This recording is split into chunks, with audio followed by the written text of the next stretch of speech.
Good evening and welcome back. तो जो हम टॉपिक डिस्कस कर रहे थे, first topic sources of Indian history, उसका जो सेकंड पार्ट है आर्कियोलॉजिकल सोर्सेज क्या है, उसको हम किस तरह से इतिहास के निर्माण में हमें उससे हेल्प मिल सकती है। तो लिटरली सोर्सेज के साथ साथ हमारे पास जो आर्कियोलॉजिकल सोर्सेज है वो इतिहास के निर्माण में हमारी बहुत हेल्प करते हैं, क्योंकि ये काफ़ी प्रमाणिक और काफ़ी ऑथेंटिक होते हैं, क्योंकि इसमें चेंजेस की संभावनाएं बहुत कम होती है। इसलिए इसको एक विश्वसनीय ऐतिहासिक सामग्री के रूप में जो है वो इतिहासकारों के द्वारा यूज़ किया जाता है। और अगर हम प्री हिस्ट्री की बात करते हैं तो प्री हिस्ट्री को जानने के लिए, क्योंकि हमारे पास कोई रिटन डॉक्यूमेंट नहीं है, हमने पैलोलिथिक पीरियड के बारे में जानना है, पाषाण काल के बारे में जानना है, मध्य पाषाण काल के बारे में जानना है, नवपाषाण काल के बारे में जानना है, या इंडस वैली सिविलाइजेशन के बारे में जानना है, तो इसके लिए हमें जो है वो आर्कियोलॉजिकल सोर्सेज के ऊपर डिपेंड रहना पड़ता है। हालांकि इंडस वैली सिविलाइजेशन की स्क्रिप्ट हमें मिली, लेकिन इसको जो है वो पढ़ा नहीं जा सका। तो ये डिफरेंट डिफरेंट सोर्सेज के रूप में हमें मिलते हैं, जैसे मूर्तियां हैं, आपकी मिट्टी के बर्तन है, हड्डियों के टुकड़े हैं, घर के अवशेष है, मंदिरों के अवशेष है, अनाज है, सिक्के हैं, मुहरे हैं, शिलालेख हैं। ठीक है, ये सारी की सारी जो सामग्री है ये पुरातात्विक स्रोत के रूप में जो है वो यूज़ की जाती है।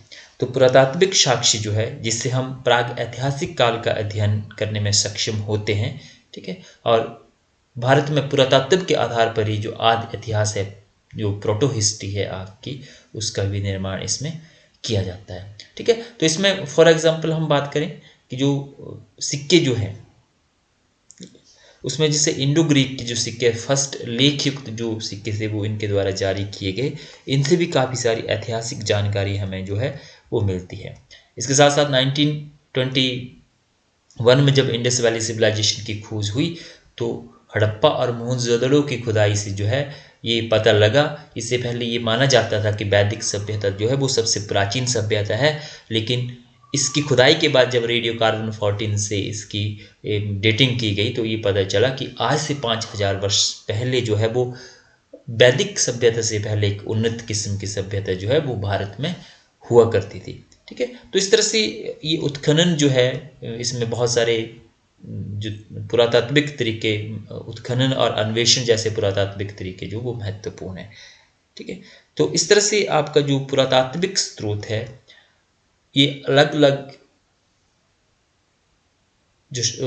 जो हिस्टोरियन है उसको जो है अपने अपने जो उसकी इंटरप्रिटेशन होती है उसके आधार पर जो वो प्राचीन इतिहास का निर्माण उसमें करता है। अब हम चलते हैं कि ये स्रोत है क्या। तो सबसे पहले उत्खनन दो प्रकार का होता है, एक वर्टिकल है, एक हॉरिजेंटल है। ठीक है, वर्टिकल और हॉरिजेंटल। और उसके बाद जो है इसकी जो आर्कियोलॉजिस्ट होता है वो उसकी जो आर्कियोलॉजिकल साइट होती है उसकी खुदाई करता है, उसके लिए एक पैटर्न होता है, और जब वो खुदाई करने जाता है तो उसके साथ पूरी की पूरी एक टीम रहती है, और उसको जो भी अवशेष मिलते हैं, ठीक है, चाहे वो लकड़ी के रूप में मिले, बीज के रूप में मिले, पौधे के रूप में मिले, कोई आपको पॉटरी मिलती है, कोई आपका दूसरी सामग्री मिलती है, आर्टिफैक्ट मिलता है, उसको जो है वो इकट्ठा करता है, और इकट्ठा करने के बाद रेडियो कार्बन 14 से जो है उसका काल निर्धारण करता है। रेडियो कार्बन 14 के अलावा जो है अनेक दूसरी विधियाँ भी है, टेक्निक्स भी है इसमें, जिसमें डेट्रोकोलॉजी है, आपका थर्मोलुमिनेस डेटिंग है आपकी। ठीक है, जिसमें मिट्टी के बर्तन और पक्की मिट्टी की जो वस्तुएं हैं उसकी डेटिंग की जाती है, और ड्रेकोलॉजी में जो है वृक्ष के तने के आधार पर जो उसकी आयु निकाली जाती है। ठीक है, तो इस तरह से पुरालेख शास्त्र और मुद्रा शास्त्र इत्यादि से जो है हमें लाभ मिलता है। ठीक है, इसके बाद आपके दूसरे आते हैं सिक्के, मुद्रा, जिसको न्यूमिस्मेटिक कहते हैं। तो सबसे प्राचीन जो सिक्के हैं हमारे भारत में वो है वो पंच मार्क सिक्के। ठीक है, जिनको कि मार्क किया जाता था, उस पर एक ठप्पा लगाया जाता था। अगर आप म्यूजियम में जाएंगे, चंबा म्यूजियम में ही जाएंगे, तो आपको वहाँ पे भी ये देखने को मिल सकते हैं। ठीक है, तो ये अनेक प्रकार के सिक्के जो है वो हमें मिले हैं, और सिक्कों से काफ़ी सारी जानकारी हमें जो वो प्राचीन इतिहास के बारे में मिलती है। उसमें आपका जो सबसे प्राचीन सिक्के जो है वो पंचमार्क सिक्के हैं, आहत सिक्के जिसको कहा जाता है। और इसके साथ साथ आपके जो है इंडो ग्रीक के द्वारा सबसे पहले गोल्ड कॉइन्स जो थे वो इंडिया में जारी किए गए। जो सोने के सिक्के थे इंडोग्रीव हिंद यूनानियों के द्वारा जारी किए गए, और लेख युक्त सिक्के भी जो है वो इनके द्वारा ही जारी किए गए। इसमें मौर्य उत्तर काल की बात करें, इसमें सिक्के जो थे वो सीसा, पॉटिन, तांबा, कांस्य, चांदी आदि और सोने आदि धातु के इसमें बने हुए थे। इसमें आपका सातवाहनों की हम बात करें तो शीशे के सिक्के जारी किए इनके द्वारा, ठीक है। और गुप्तों की हम बात करें तो उनके द्वारा जो अधिकतर चांदी और सोने के सिक्के जो है वो जारी किए गए, ठीक है। तो इसमें सिक्कों से हमें क्या क्या जानकारी मिलती है? एक तो हमें उस समय की अर्थव्यवस्था के बारे में जानकारी मिलती है। अगर किसी राजा के सोने और चांदी के सिक्के मिलते हैं तो हम ये अनुमान लगाते हैं कि उस वक्त की जो अर्थव्यवस्था थी वो काफ़ी अच्छी रही होगी। कोई जो है वो मिक्स धातु के सिक्के जारी करता है, तांबे के सिक्के जारी करता है, तो उससे पता चलता है कि उस वक्त की जो अर्थव्यवस्था थी वो इतनी अच्छी नहीं थी। और किसी राजा के सिक्के, मान लो अगर चंबा में गुप्तों के सिक्के मिलते हैं तो हमें ये पता चलता है कि गुप्तों को जो इन्फ्लुएंस था, या मुगलों के सिक्के चंबा में मिलते हैं तो हमें ये पता चलता है कि मुगलों और गुप्तों का इन्फ्लुएंस जो वो चंबा तक था। इसके साथ साथ व्यापार और वाणिज्य के बारे में पता चलता है। कोई विदेशी सिक्के इंडिया में मिलते हैं, इंडिया के सिक्के विदेशों में मिले या एक दूसरे स्टेट में मिले, तो उससे हमें जो है वो ट्रेड के बारे में भी जानकारी मिलती है। इसके साथ साथ राजाओं के शौक के बारे में हमें पता चलता है, ठीक है। जैसे उसका धर्म के बारे में पता चलता है। जैसे कुषाण राजा बिम्मा कडफेसिस जो है उसका एक सिक्का मिला है जिस पर एक बैल के साथ शिव की आकृति मिली है, जिससे ये पता चलता है कि वो शिव को मानता था। इसके साथ साथ कनिष्क है, हुस्विक है, वासुदेव है, इन राजाओं के सिक्के पर भी इस तरह के चित्रण जो है वो मिलते हैं। इसके साथ साथ और भी बहुत सारे जो राजा है उसके जो शौक थे उसका पता चलता है। जैसे समुद्रगुप्त को एक सिक्के के ऊपर जो उसको अश्वमेघ यज्ञ करते हुए दिखाया गया है, जिससे पता चलता है कि बहुत पराक्रमी राजा था। इसके साथ साथ उसको बीणा बजाते हुए दिखाया गया है, ठीक है। उसके शौक के बारे में इससे पता चलता है। ये सिक्का आप देख सकते हैं, ये चंद्रगुप्त प्रथम गुप्त काल का ये सिक्का है, चंद्रगुप्त प्रथम का। इसमें चंद्रगुप्त प्रथम और उसकी जो पत्नी थी रानी कुमार देवी, ये इसमें है। ये जो स्थान है ब्रिटिश संग्रहालय लंदन में ये सुरक्षित है सिक्का, ठीक है।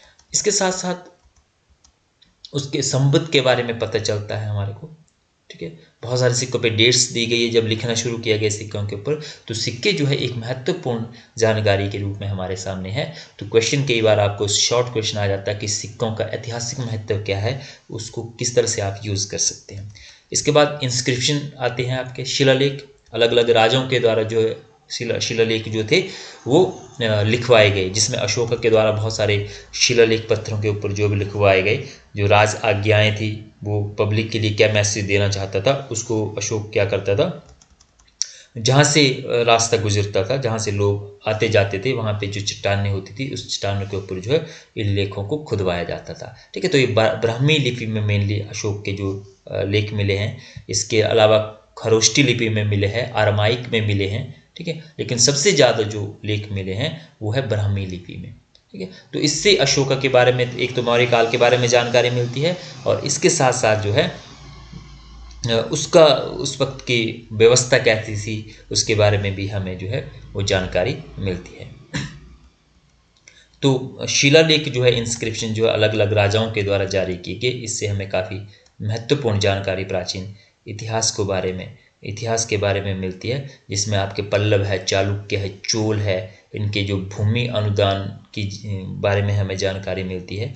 इसके बाद आपका मॉन्यूमेंट्स आते हैं, स्मारक आते हैं। मॉन्यूमेंट्स एक इम्पॉर्टेंट सोर्स है, आर्कोलॉजिकल सोर्सेज के रूप में हम इसको यूज़ करते हैं। मॉन्यूमेंट्स मतलब जो प्राचीन खुदाई से जो बिल्डिंग्स निकली, बहुत सारे मंदिर निकले, बहुत सारे जो आपके भवन थे वो निकले, जिससे एक तो वास्तुकला के बारे में उस वक्त की पता चलता है। अजंता और एलोरा की गुफाएं हैं, ठीक है। तो ये जो मॉन्यूमेंट्स है प्राचीन, जो कि नष्ट हो चुके थे, उनकी खुदाई की गई, या जो एट प्रेजेंट हमारे पास है, जैसे एलोरा की गुफाएं हैं, कैलाश मंदिर है, आपका रथ मंदिर है, ठीक है। और इंडस वैली सिविलाइजेशन के बहुत सारी जो साइट्स थे उनकी खुदाई हमारे साथ हुई, और उससे भी उस वक्त की सामाजिक, आर्थिक, राजनीतिक, धार्मिक व्यवस्था के बारे में हमें जानकारी मिलती है, क्योंकि उस वक्त कोई रिटन डॉक्यूमेंट तो हमारे पास नहीं है। तो ये सारे के सारे जो आर्कोलॉजिकल सोर्सेज है, इसके ऊपर इतिहासकार को डिपेंड रहना पड़ता है। और ये आर्कोलॉजिकल जो सोर्सेज है, जो कंसेप्ट आया आर्कोलॉजिकल सर्वे ऑफ इंडिया 1861 में, अलेक्जेंडर कनिंघम के माइंड में ये कंसेप्ट आया,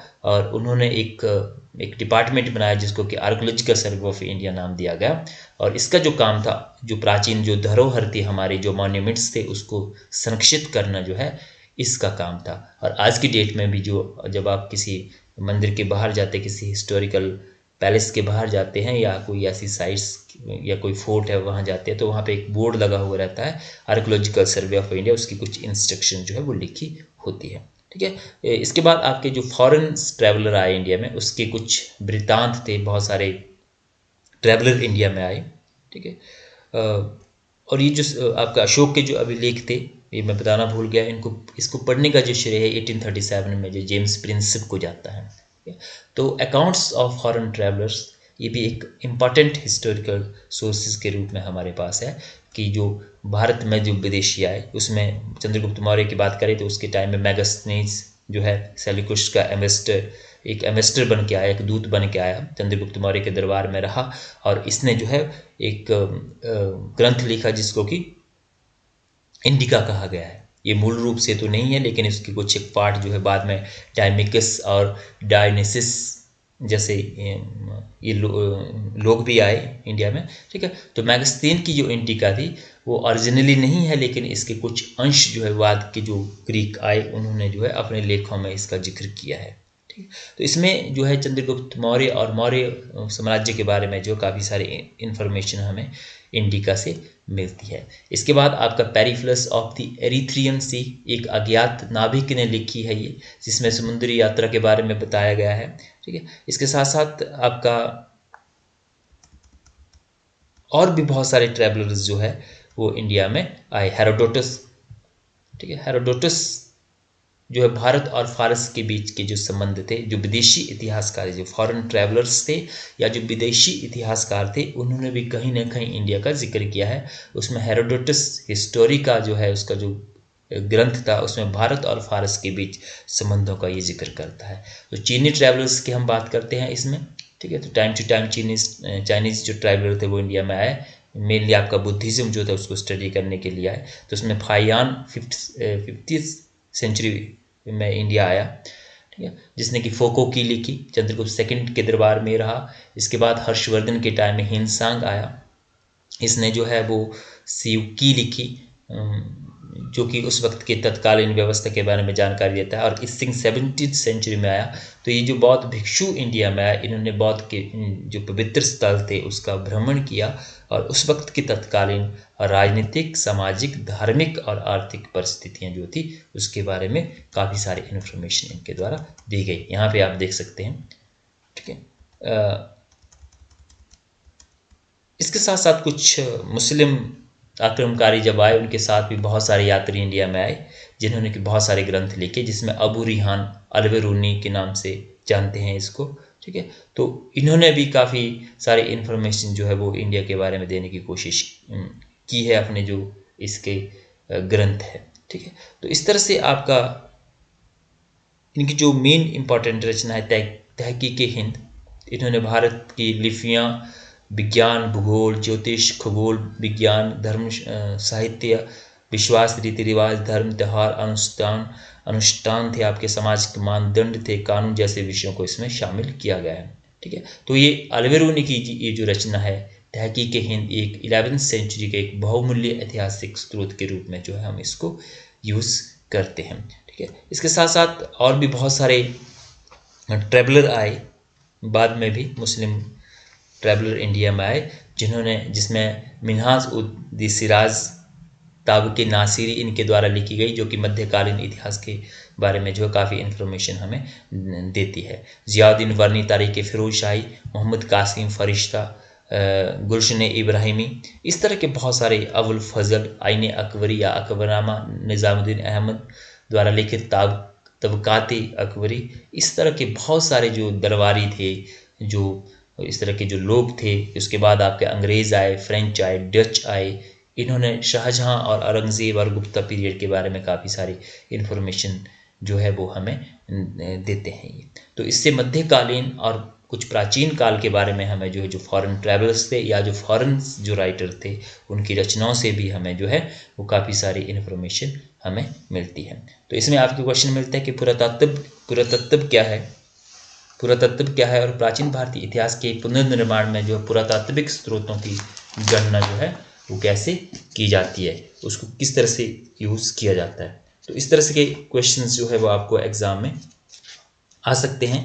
इसके साथ साथ आपका जो मेन जो क्वेश्चंस आपके इसमें बनते हैं एग्जामिनेशन पॉइंट ऑफ व्यू से कि प्राचीन भारतीय इतिहास के स्रोतों का संक्षिप्त वर्णन कीजिए।